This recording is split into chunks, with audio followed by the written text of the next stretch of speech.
Good morning. I'm News 5 meteorologist John Nodar with your tropical update for Wednesday morning, August 30th. We have a lot to talk about. Most of it is about Idalia, which came ashore this morning at 6:45 our time, 7:45 a.m. Eastern in Keaton Beach, Florida, as a Category 3 hurricane, a major hurricane with 125 mile per hour winds and a central pressure of 949 millibars. Let's look at Idalia, and this is the latest as of about 20 minutes after 8 o'clock in the morning.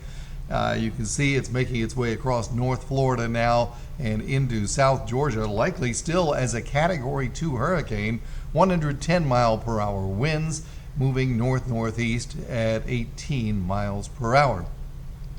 The chance of tropical storm force winds stays over the Big Bend and into South Georgia and the Carolinas.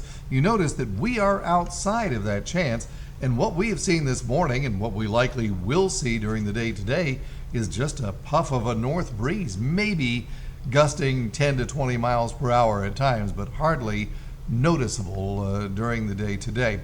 And as far as the track of Idalia, it's going to go across South Georgia, brush the coast of the Carolinas, still as a tropical storm, and then make its way out into the Atlantic.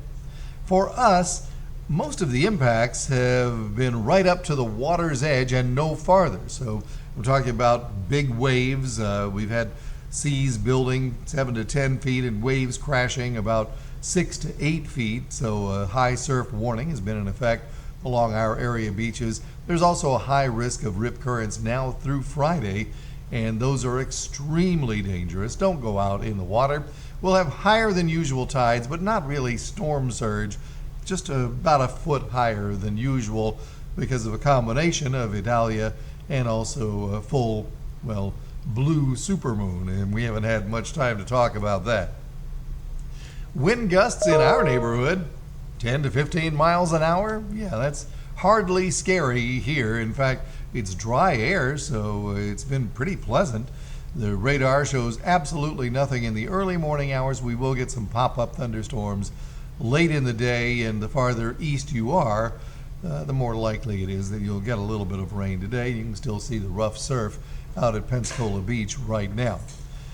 Here's Hurricane Franklin farther out in the Atlantic near Bermuda. It's close enough to Bermuda that island will see some tropical storm force winds and some high surf. This thing's been kicking out surf that's going all the way to the east coast of the United States. 110 mile an hour winds. It's moving north of Bermuda and then out into the open waters of the Atlantic, where it eventually will just die out. And that's going to be said for the rest of the tropics too. You got Tropical Depression 11, 35 mile per hour winds. It formed yesterday.